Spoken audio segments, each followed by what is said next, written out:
Welcome to the sleepy underworld, a place where romance blooms, magic sparkles, and timeless fairy tales are reimagined for the dreamers of today.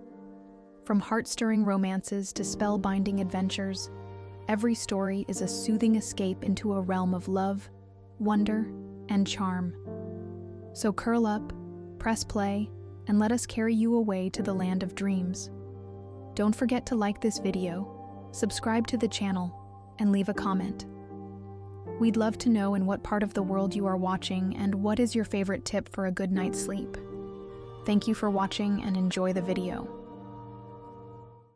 Her Mother's Song. Moonlight poured through our third-floor apartment window like liquid silver, casting gentle stripes across the worn ivory keys of our Baldwin upright piano. The brass pedals caught the light, their scratched surfaces telling stories of countless hours of practice and performance. My fingers hovered over middle C, my muscle memory yearning to slip into autumn in New York, but I held back. In our aging building with its paper-thin walls, Mrs. Rodriguez next door would hear every note. The sharp scent of diner coffee still clung to my uniform, mingling with the chalky residue from my morning job at the elementary school. 2 jobs barely kept us afloat, and the stack of bills on the coffee table grew more daunting each week. The latest edition, Layla's AP Music Theory textbook invoice, was perched on top, the $300 price tag a taunting reminder that I was broke. From her bedroom came the soft sound of my daughter's breathing, as familiar to me as any jazz standard I'd ever performed. At 16, Layla carried music in her blood just as I had, but where I once commanded stages with electric confidence, she buried her gift behind shower song whispers and bedroom door melodies. A floorboard's gentle protest announced Layla's presence before I saw her. There she stood in the doorway, wrapped in her grandmother's quilted robe, the once vibrant purple now softened to the color of dusk. Her dark curls tumbled wild and free around her face, so like mine at her age that my heart constricted with the sight. "Can't sleep?" I whispered into the midnight quiet. She patted across the floor, her bare feet silent on the worn hardwood, and joined me on the piano bench. The ancient wood creaked softly beneath us, a sound that carried echoes of countless lullabies and bedtime stories.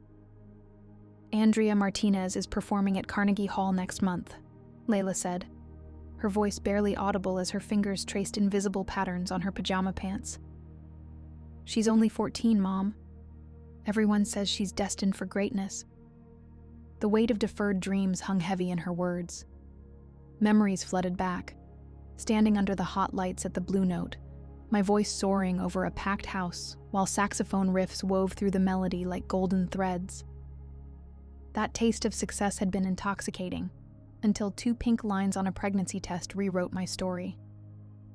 "You know what my grandmother used to tell me?" I said, my fingers finding their place on the keys. "Every voice has its season to bloom. Like flowers, some open in spring, others wait for autumn, but each one brings its own perfect beauty when the time is right." I began to play our family lullaby, a melody passed down through generations of women. The notes seemed to take on a life of their own, shimmering in the air like heat waves rising from summer pavement. They glowed with an impossible golden light that didn't belong in our dimly lit living room. Then came the miracle. Layla started to sing. Her voice joined mine, pure and clear as mountain spring water. Our harmonies intertwined like loving arms, mother and daughter, past and present merging into something greater than ourselves. The golden light grew stronger until it pulsed with each note.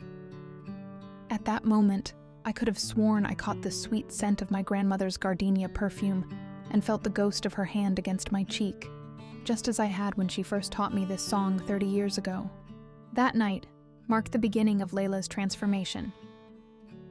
Like a flower turning toward the sun, her confidence grew with each passing day. She stopped hiding her voice and began humming while doing homework, singing along to the jazz records she'd once ignored. The magic in our shared melody had awakened something essential in her soul, the understanding that music wasn't about perfection or performance, but about love made audible. When the Manhattan School of Music's letter arrived announcing auditions for their Young Artists program, I found my daughter in the bathroom, her trembling hands clutching the cream-colored envelope. "I can't," she whispered, but her eyes told a different story. They were bright with the same hunger that had once burned in my own heart. We recorded her audition video in the school auditorium after hours, thanks to Mr. Thompson, her choir director who'd believed in her since day one. She sang, "Someone to Watch Over Me," her voice carrying all the longing and hope I'd once poured into that same song. The email requesting a live audition felt like the universe confirming what I'd always known. My daughter was born for this. Then came the migraines. At first, I dismissed them as stress headaches from picking up extra shifts to save for the audition trip. But they worsened, bringing waves of dizziness that made the diner's checkered floor swim beneath my feet. Then there was the bone-deep fatigue that no amount of coffee could touch. When I collapsed during Mrs. Jackson's daughter's piano lesson, the world spinning into darkness, there was no more denying something was wrong. The neurologist's words fell like hammer blows: glioblastoma, aggressive growth, immediate treatment needed.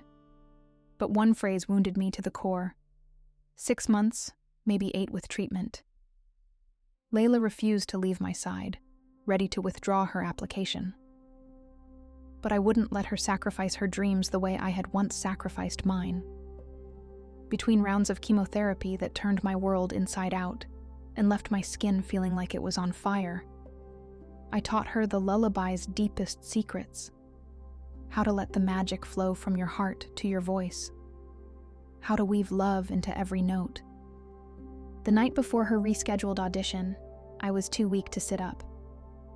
Layla brought her laptop to my hospital room, and we watched videos of my old performances at the Blue Note. In one, I wore the midnight blue dress that now hung in her closet, my voice riding the rhythm section like a bird catching an updraft. "Why did you really stop?" she asked, her warm hand holding mine. Was it because of me? I turned to face her, ignoring the pull of my IV lines. I stopped performing because I found something better. Every smile, every laugh, every song I shared with you meant more than all the applause in the world. The steady beep of monitors kept time as she curled beside me in the narrow bed. "Sing with me, Mom? One last time before tomorrow?" The lullaby rose between us, softer now but no less powerful. Golden light danced through the sterile hospital room, chasing away shadows of illness and fear. For a fleeting moment, the pain ebbed away like the retreating tide, leaving only something more powerful in its wake: love, as pure and boundless as music. Morning brought a fever that kept me from traveling to Manhattan. Through a shaky FaceTime connection, I watched Layla enter the auditorium, wearing my old dress carefully altered to fit her younger frame. The video failed just as she stepped up to the microphone. I drifted between consciousness and dreams, hospital monitors marking time instead of metronomes. Then something changed.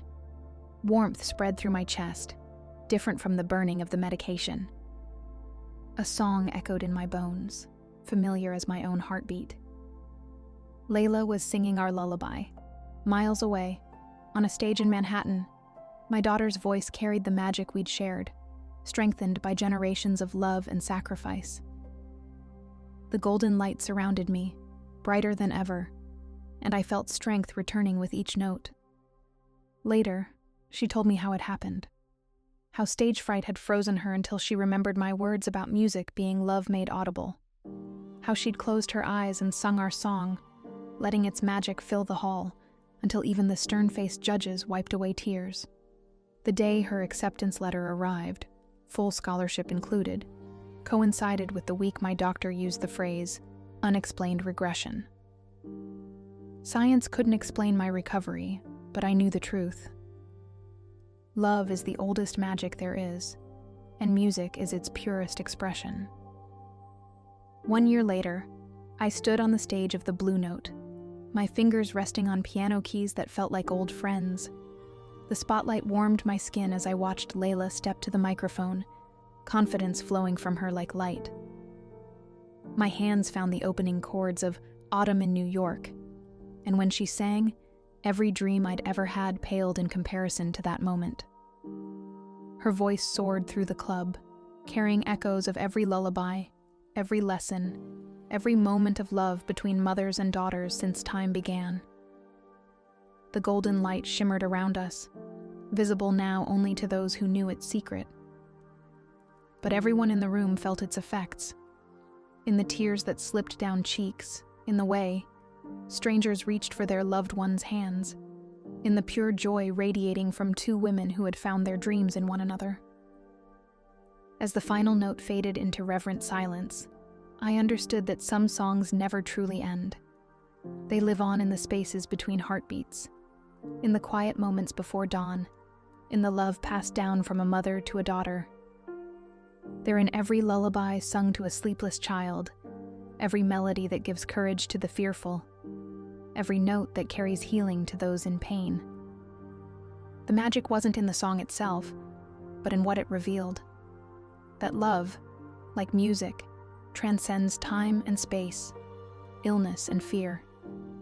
It transforms and heals, gives courage and hope. And sometimes, if we're very lucky, it helps us find our way back to dreams we thought were lost, only to discover they've grown into something even more beautiful than we imagined. Layla turned to me as applause filled the club, her smile brighter than any spotlight. In her eyes, I saw my mother, my grandmother, all the women who had sung their love through generations. The melody lived in us still, golden and eternal as the bond between mother and daughter, ready to be shared with those who needed its magic most. Outside, the New York night pulsed with its own rhythm, taxi horns and subway rumbles, laughter and footsteps, all the songs of the city we now called home. But in that moment, there was only this: a mother, a daughter, and the music that had saved them both. As we took our final bow, our hands clasped tight, I knew that our story, like our song, would echo through time, touching hearts and healing souls long after the last note had faded away.